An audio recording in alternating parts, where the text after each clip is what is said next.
Bunda, jumpa lagi dalam acara Mini Parenting. Dalam acara ini, kami akan menyampaikan tips pendek bagaimana mendampingi anak-anak yang telah Tuhan anugerahkan dalam keluarga kita.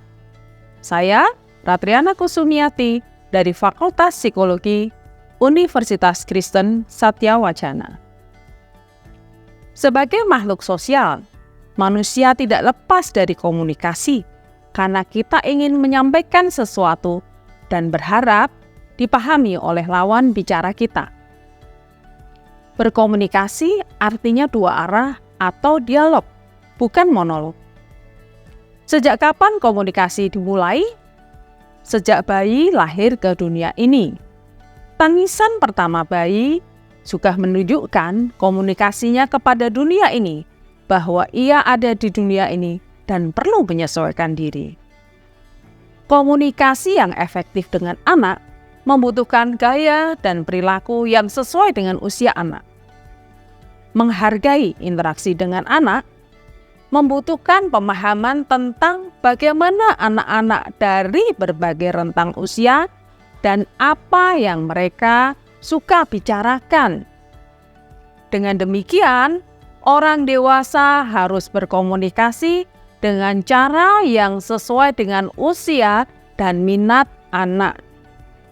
Pada masa bayi, ketika belum bisa berbicara, bayi menyampaikan komunikasinya melalui tangisan. Artinya, orang tua perlu mempelajari dan merespon arti tangisan tersebut. Semakin sering interaksi dilakukan dengan anak, maka orang tua juga lebih memahami apa arti tangisan tersebut. Ketika anak sudah mulai mengeluarkan kata pertamanya, orang tua juga perlu lebih aktif mengajaknya berbicara. Sebaiknya orang tua berbicara dengan bahasa yang benar dan bukan ikut-ikutan menggunakan baby talk. Misalnya anak mengatakan, "Cucu," yang artinya ingin minum susu. Maka orang tua bisa mengatakan, "Mau minum susu? Ingin minum susu?" Ketika kemampuan berbicara semakin baik dan anak sudah bisa membentuk kalimat, mendongeng adalah metode yang efektif untuk menjalin komunikasi dengan anak. Pada anak-anak usia dini dan usia sekolah, berkomunikasi yang efektif mendorong anak untuk terbuka dan mereka berani mengungkapkan perasaannya.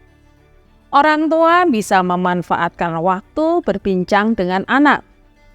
Bukan hanya berbicara menanyakan kegiatan sehari-hari, PR, ulangan, atau hanya fokus sekolah.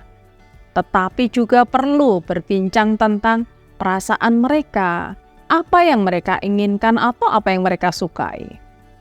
Dengan demikian, orang tua akan semakin memahami apa yang dirasakan anak sesungguhnya, bukan hanya apa yang orang tua harapkan dari mereka.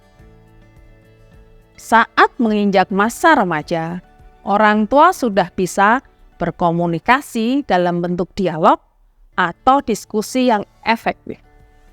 Pada masa ini, anak sudah lebih berkembang pola pikirnya, sehingga orang tua perlu memahami pendapat atau sudut pandang mereka yang mungkin berbeda dari orang tua.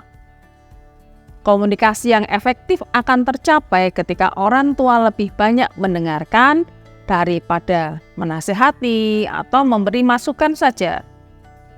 Jadi, pada intinya komunikasi yang baik melibatkan dua orang yang perlu saling mendengarkan dan memahami apa yang dirasakan lawan bicara. Sebagai penutup, ingatlah, bila ingin berhasil menjadi orang tua yang bijaksana bagi anak-anak yang telah Tuhan anugerahkan dalam pernikahan kita, berilah waktu yang memadai untuk beraktivitas bersama dengan anak-anak. Dan bila ayah bunda membutuhkan ide tentang aktivitas bersama anak, silakan lihat acara Keku Kiku di kanal YouTube YKB GKI TV. Tuhan memberkati.